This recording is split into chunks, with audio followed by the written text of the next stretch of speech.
A'udzu billahi minasyaitonir rajim. Wa ma atakumur rasulu fakhudhuhu wa ma nahakum anhu fantahu. Assalamualaikum warahmatullahi wabarakatuh. Para jamaah yang dimuliakan oleh Allah, kunci daripada amal ibadah kita diterima oleh Allah yaitu ikhlas. Yang kedua, ittiba. Ittiba itu mengikuti tuntunan sesuai sunnah dari baginda sallallahu alaihi wasallam. Kemudian kita harus mengkompilasi dasar-dasar itu. Kenapa? Karena kita tidak mungkin bisa belajar langsung. Sebagai sandaran kita beragama Al-Quran dan Sunnah. Betul. Bagaimana Qurannya, bagaimana Sunnahnya. Betul. Tapi yang terpenting adalah bagaimana cara kita mendapatkan pemahaman dari Al-Quran, pemahaman dari hadis-hadis Nabi. Itu butuh tangga-tangga untuk nyampe ke sana. Siapa yang jadi tangganya? Ya para ulama. Untuk bisa paham Quran dan hadis, ya butuh guru. Ini penting, saudara. Butuh guru. Oleh karena itu, sunnah yang menjadi sunnah Nabi itu kan yang dikenal ada 4. Qauliyah, apa yang disabdakan oleh Rasulullah. Nah, dari qauliyah ini nanti akan macam, Pak. Untuk menjadikan amalan kita, ada bab berkaitan dengan tauhid, ada bab berkaitan dengan syariat, gitu kan? Ada bab berkaitan dengan akhlak. Nanti landasannya ini bagaimana kedudukan perkataan Nabi tersebut, apakah sahih, apakah hasan, apakah dhaif, apakah maudhu, palsu dan seterusnya, macam-macam. Nanti dhaif itu terbagi lagi, dhaif yang sedang, yang biasa, yang kecil, dhaif yang sangat. Itu para ulama beda-beda. Lalu juga di antara para ulama juga berbeda di dalam menganalisa, sehingga tidak sedikit daripada dalil-dalil dari Nabi, ya, yang dipelajari oleh ulama dari tokoh, dari gurunya, guru maha guru itu beda. Kata maha guru yang satu, ini hadisnya sahih. Kata maha guru yang lain, ini hadisnya dhaif. Itu sering terjadi begitu. Nah, ini mari kita dewasa para jamaah yang dimuliakan oleh Allah. Jangan hanya berbicara tentang fikihnya, tapi kita bahas tentang akhlaknya. Karena kita butuh ukhuwah, kekuatan kaum muslimin. Umat Islam yang mayoritas di bumi Indonesia kenyataannya lemah. Betul, saudara. Kalau umat Islam ini bersatu, hilangkan sekat-sekat karena perbedaan fikih. Ayo kita kuat persaudaraan kita dengan ukhuwah akhlak. Karena sekat-sekat tadi, karena perbedaan-perbedaan tadi yang sulit kita ukhuwahnya, karena ada sekat itu, kita lemah, Pak. Semua jago panggung, semua jago mimbar, di mimbarnya masing-masing, sehingga lemah dalam ukhuwah. Kita lihat bagaimana kalau panjenengan lihat di YouTube, komentatornya itu seperti apa, rusak, Pak. Bagaimana kita akan meninggikan Islam itu sangat tinggi, tidak ada yang bisa meninggi ajaran Islam ini.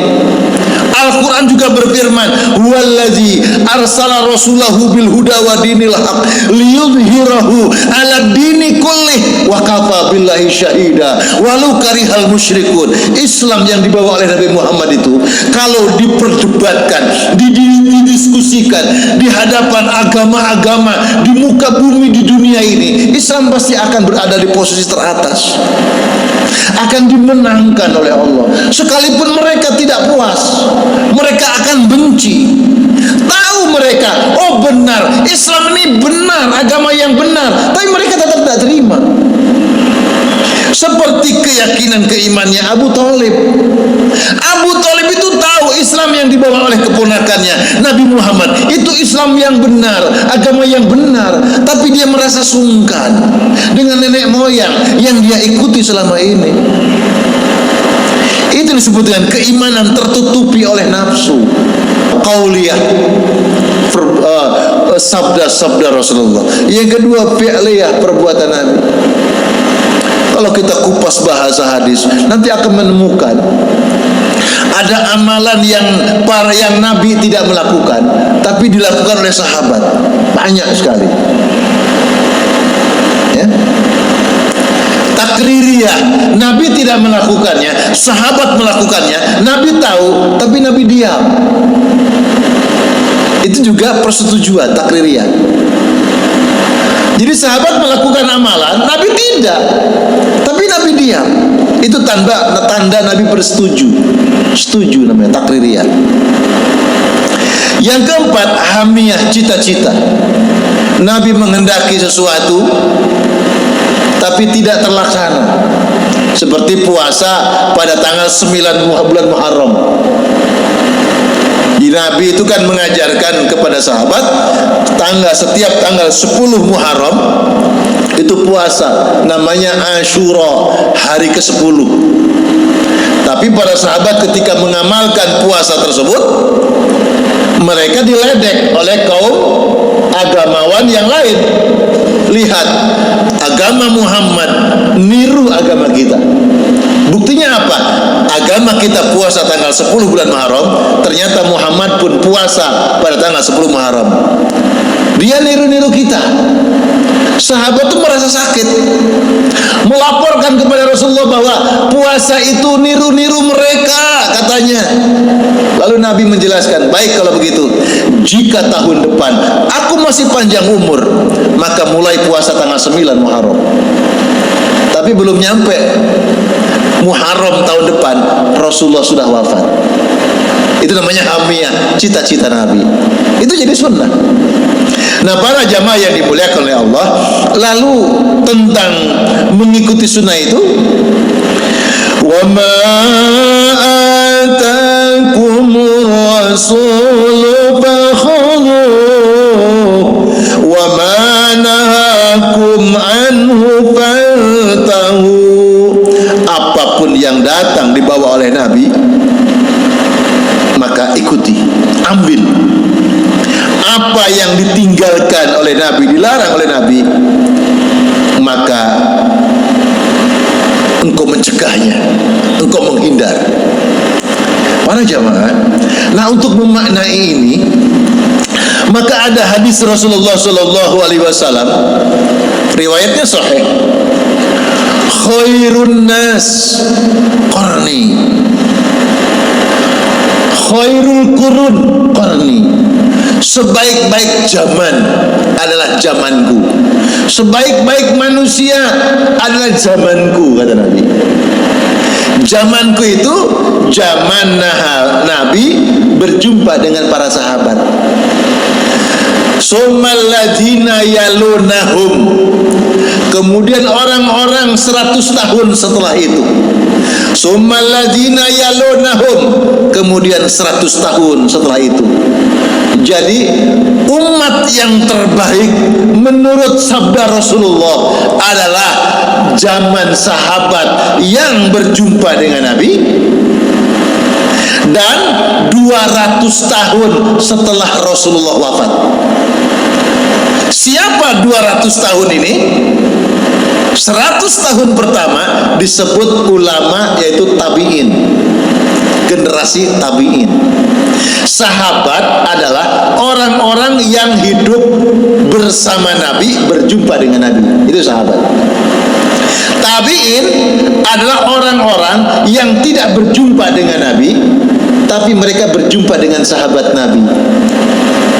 Yang 100 tahun kedua adalah orang-orang yang tidak berjumpa dengan sahabat, Tapi mereka berjumpa dengan ulama yang berjumpa dengan sahabat. Itu disebut atba'ut tabi'in atau tabi'ut tabi'in. Itu kata Nabi generasi terbaik. Itu yang disebut dengan pahamilah agama Islam dengan cara pemahaman terbaik. Nah, kalau kita urut, Pak, siapa yang disebut dengan tabi'in? Siapa yang disebut dengan atba'ut tabi'in? Siapa orang-orang di 100 tahun pertama setelah Nabi wafat? Siapa di 200 tahun setelah Nabi wafat? Ternyata kalau kita urut di dalam sejarah, itu para ulama yang kita kenal. Imam Hanafi, Imam Malik, Imam Syafi'i, Imam Hambali berserta guru-gurunya dan murid-muridnya. Itu pemahaman. Makanya alhamdulillah sekarang sudah mulai pada menyadari itu. Kelompok-kelompok organisasi Islam sudah masuk ke situ. Ngapunten. Yang dulu yang disebut kelompok salafi, kaum salafi, itu ingin mengatasnamakan dirinya. Mereka adalah orang-orang yang berpemahaman kepada ulama-ulama salaf. Itu bagus. Cuma cara pemahaman mereka justru tidak mengikuti ulama salaf. Mereka belajar agama dari gurunya. Yang gurunya kadang-kadang terputus, tidak dari gurunya sampai ke ulama tabi'in tadi sama atba'ut tabi'in. Nah, sekarang alhamdulillah, jadi kaum yang belajar seperti itu, kalau Muhammadiyah kan sama dengan Nahdiyin. Ulama 4 menjadi sandaran. Hanya maaf, kalau Nahdiyin pemberatannya di Imam Syafi'i, kalau Muhammadiyah itu sebenarnya sama, tapi penekanannya ada di Imam Ahmad bin Hanbal. Sama. Saudi Arabia itu Salafi, Wahabi, itu penekanannya dulu adalah sama Imam Ahmad bin Hanbal. Tapi sekarang sudah semua bawa kembali kepada tuntunan itu. Ulama kaum terbaik, maka dipelajari semuanya. Kenapa ini harus kita sampaikan? Kita cinta untuk ukhuwah. Imam Ahmad itu di dalam kitabnya dan menyampaikan dalam pengajiannya, beliau mengatakan kunut subuh itu bid'ah. Saya tidak suka kunut subuh.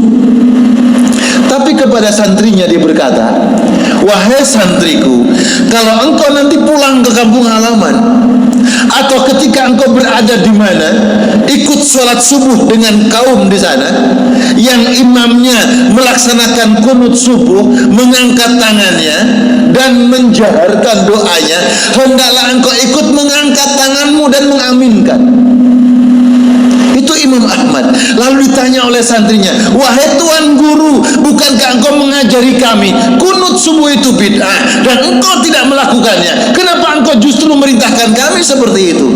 Apa dia jawab? Aku ternyata lebih mencintai ukhuwah daripada sekedar membesar-besarkan masalah fikih. Subhanallah. Karena ketika besar-besarkan perbedaan, itu menjadi penyakit hati, susah untuk bersatu ukhuwah. Yang terjadi saat ini umat Islam lemah, Pak. Jagonya di mimbar masing-masing, hebat, tapi susah untuk bisa merangkul ukhuwah kaum muslimin. Indonesia mayoritas muslim, lemah, Pak. Bagaimana kita mau memasukkan syariat di dalam undang-undang kita? Perundang-undangan kita butuh dikawal dengan ajaran syariat.